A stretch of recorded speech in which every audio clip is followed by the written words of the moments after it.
Welcome, IndyCar fans, to the Central Indiana Sports Report for the IndyCar Report with Elijah Poe, joined today by Tipton Tribune, Elwood Call Leader Sports Editor Michelle Garmon to recap qualifying at the Grand Prix in Detroit. I'm going to go through all of the results and have Elijah and Michelle comment on each driver as I go through them. And to no one's surprise, 95.668 miles per hour, 1 minute, 1 second, 0.9017. Third straight pole for the three-time reigning champion, and he's just better than everybody else, guys. Alex Poe. Yeah, I think you said it best. He's just better than everybody else. It's just a fact. You said that in the text chain, and I said that's maybe the most true thing I've ever heard somebody say about IndyCar in the last, honestly, 5 years. It's incredible to see what Alex Poe keeps on doing. And, credit to him. A lot of people can look at this and say, well, Alex Poe just dominates everything. There are 24 other drivers that could challenge him, and he's still on the top all these years later. It's incredible. It really is. Oh, yeah, Michelle, they even said on the telecast that his ride wasn't nearly as smooth as Will Power, who will start next to him. No, car slid on him a couple of times. And that's, I think I didn't put in the text chain. That's when I said he's just a great driver. And you could see that car sliding. And Alex Poe is so good. He's fun to watch. It's fun. He can make it look smooth and make some things look like, oh, that's part of the plan. Like when that car slid a couple times. But yeah, he's just incredible. That whole team is incredible. But Poe is definitely the best driver on the circuit right now, and I don't think there's anyone really close to him. I know I have people up in the points, but if you're starting a race team and you have everything else you need and you're picking a driver that you want right now, I'm picking Alex Poe. So it really is Alex Poe and everybody else, Elijah. And it's a little boring to have it that way, but like Michelle said, he's so much fun to watch that it's just not boring. I mean, I would say that people should be almost appreciative of what he's doing. You think of the names in IndyCar who have been as dominant as him, and what do you have? Maybe 3, maybe 4 other drivers who have had this prolonged success that we're seeing. It's incredibly hard to continuously win in IndyCar. We look up and down the grid. It's just not.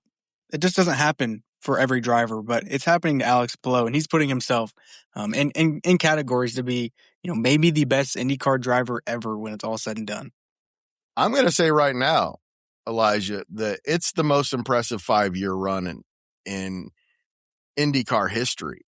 Mario Andretti and AJ Foyt statistically may have had some runs that were this impressive, but not against competition like this. When you're in spec cars, everybody has the same chance every week. It was never like this during their era. They had superior equipment and they had superior talent.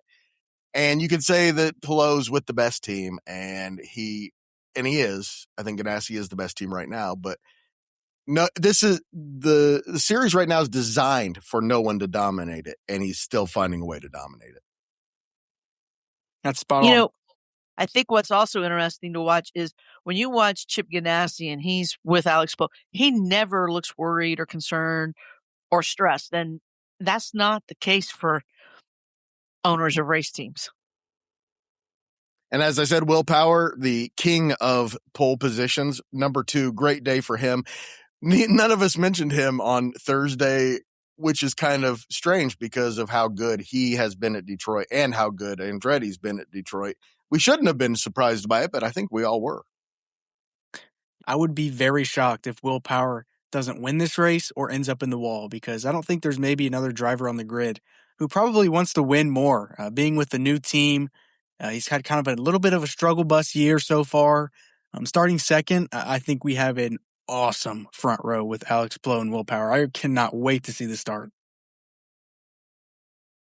Oh, I can't either. He's been looking really good this weekend. And I agree with you, Elijah. I think he's going to be finish on the podium, or he may end up in the wall. But he has looked very good on the racetrack. And I guess it's his experience, but it's like he's put all the bad incidences that have happened this year behind him, and he is literally on to the next race, which is on Sunday.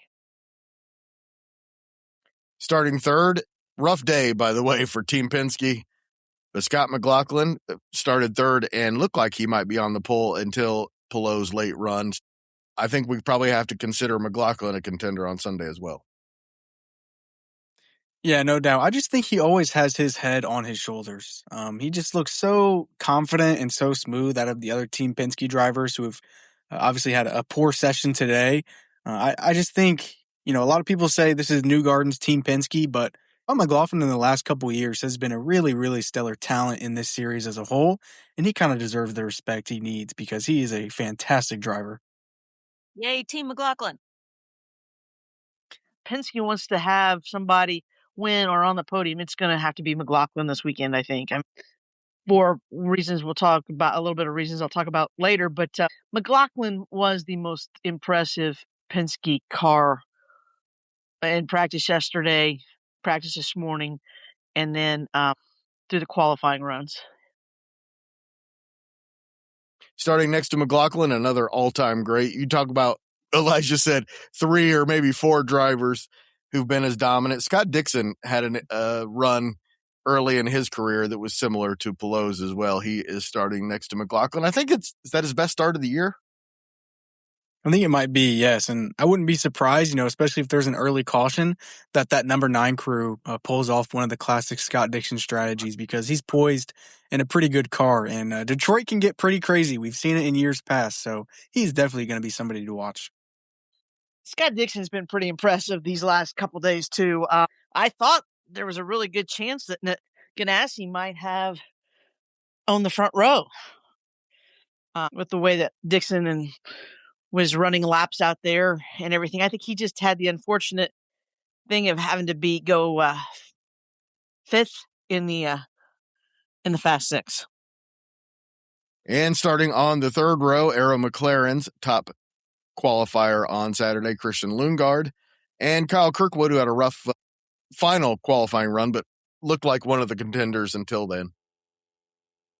And you got to say as well for Kirkwood, he put it in the wall this morning for practice. So that Andretti Global team was kind of behind the 8 ball, and he still delivered a 6th place. We know how good he is on street circuits, and he's going to be a major factor in tomorrow's race. All right, row 4 is going to be Pato O'Ward and Marcus Armstrong. Really nice run for Armstrong, the top Meyer Shank today. And Pato gives Arrow McLaren the 5th and 7th. We thought they might be a little higher, but they're both within striking range. I think that's pretty solid for them. Chevy in general is just lacking this weekend. I think Honda has 7 of the top 10 spots secured up. So to see 2 Chevys and they both be from, I guess, four Chevys in the top 10 with Rasmussen, Pato, Lundgaard, and Scotty Mack. But nevertheless, to have 2 of them up there for Arrow McLaren is a great result. I thought Pato was going to make the Fast Six there for a while. He was looking pretty good in qualifying. Talked about how talented Pelot is, but Pato does a great job of driving and handling cars that aren't always necessarily really smooth. I think if there is a Chevy that, other than maybe McLaughlin, that will contend, it will be Pato. I think Pato could make a little noise on Sunday. Boy, Marcus Armstrong's a talent, isn't he? Super talented driver that I think honestly flies under the radar for a lot of people, but I think he's been proving. Yeah, exactly. I think he's been proving this year and in a couple of years. I would not be surprised to see him up at Ganassi here soon because he is a Ganassi signed driver. I think a lot of people kind of forget that he's pretty much on lease at Meyer Shank with Ganassi. Not for long. He is. That's for sure. Quite a talent. Either Dixon is going to retire soon and he's going to replace him, or he's just going to have superior performances and replace Kiffin Simpson. Christian Rasmussen and Marcus Ericsson, a couple of Scandinavians, starting 9th and 10th. by the way, 2 Danes in the top 9. Pretty cool. And then an all Rahal Letterman row in row 6 with Louis Foster and Graham Rahal. I think that's a pretty good result for RLL. If they can stay there all day and maybe get 1 or 2 of those cars in the top 10, I think that's looking up for them because, some of these circuits they tend to struggle at. And so this is a good result for RLL. I think they both needed this for sure. Yeah, Foster and Rahal ran some really fast laps today, made the top 12.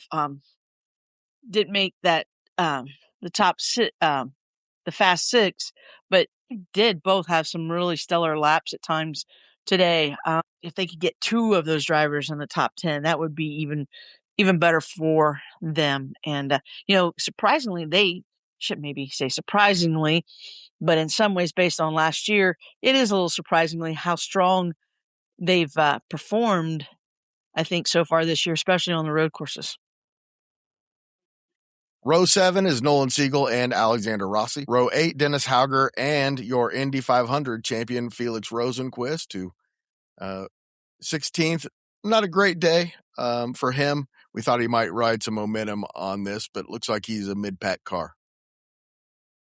I think he'll get it up in the top 10. The Indianapolis 500 hangover is very real, but if there's anybody who can maybe get it up there, it's going to be Rosenquist. Agree with you, Elijah. We talked about, or I know I mentioned it in our last 500 report that I wondered how the hangover would affect him because the Indy 500 champion just has so many obligations in that week following the win that I think it can be hard to be ready for the next race, even though you're a really good driver. And as much as you try, I think there's just a lot of obligations as the 500 winner that just take a little bit away from you. 9th row is Kiffin Simpson and Renus VK. 10th row, Caio Collet and Romain Grosjean. Good to see Caio Collet out there. Very good to see him back, have at least a pretty okay result, and maybe can ship that thing up to a higher place tomorrow. And then starting 21st is Joseph Newgarden, who had a rough day, and then Santino Ferrucci 22nd. Yeah, rough for Santino. I feel like some tracks he just doesn't have it, and this is one of them.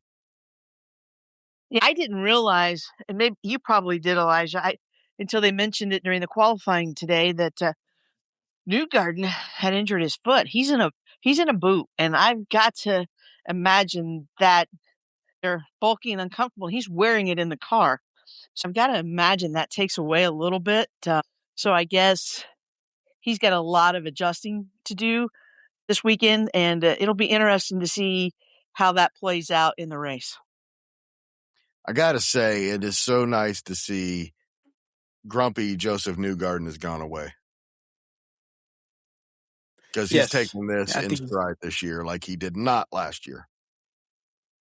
No, he did not, but I think he's been better this year, and hopefully he's able to get over this injury pretty quick as we kind of hit a stride here in the summer months.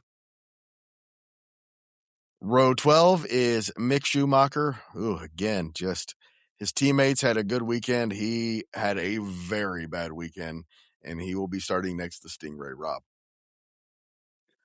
It just looks rougher and rougher for Mick as we go along this season. Had obviously winning Rookie of the Year for the 500, but man, it's pretty brutal.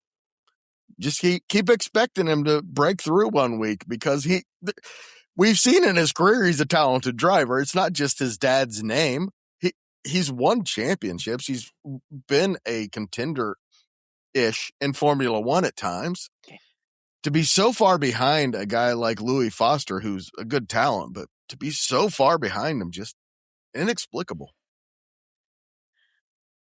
Okay, my question is, how much do you think that carrying the Schumacher name puts pressure on puts pressure on himself because of that name? Maybe that you would think he wouldn't, but maybe he does.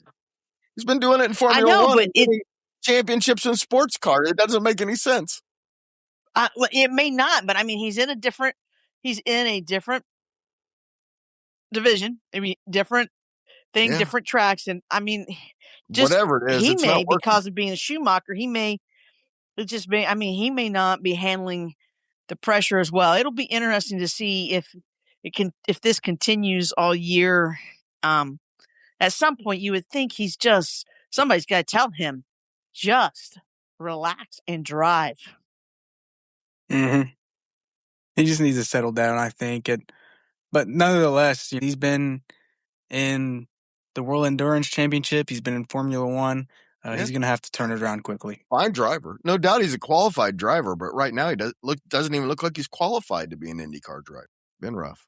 And then starting last, it looked like he was headed for the top 12, and toward the end of the qualifying run, clipped the wall, brought out a red flag. That is David Malukas. Michelle, all I remember is thinking you said, oh, the best thing for David Malukas is just to get on to next week, and things have just gotten worse. Oh, yeah.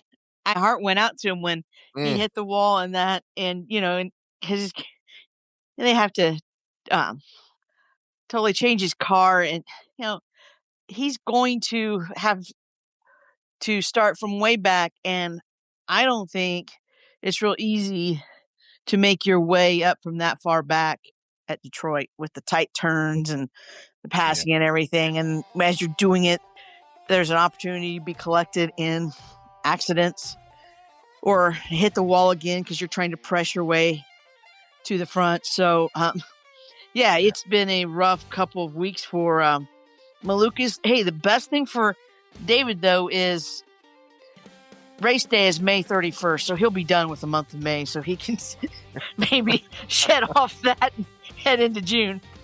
Yeah, he will be a contender in St. Louis for sure. If not the winner, I would not be shocked. All right, let's do it again tomorrow after the race. Again, early win, Elijah.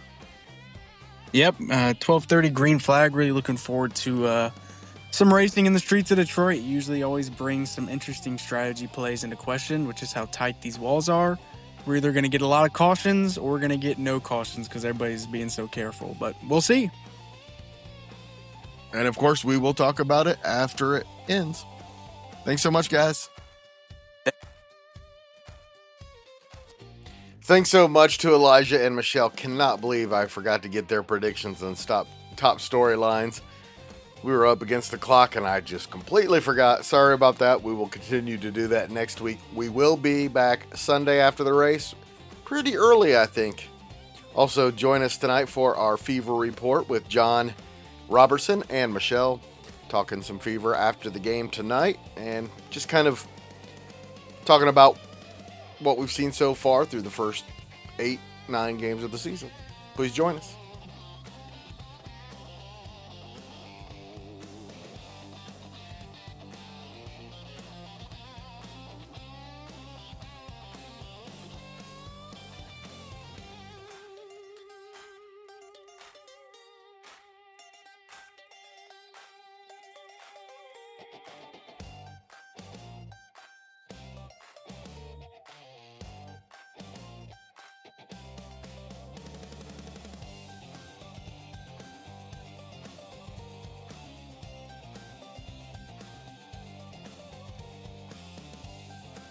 Central Indiana Sports Report is a product of ITG Media, and I love Susie.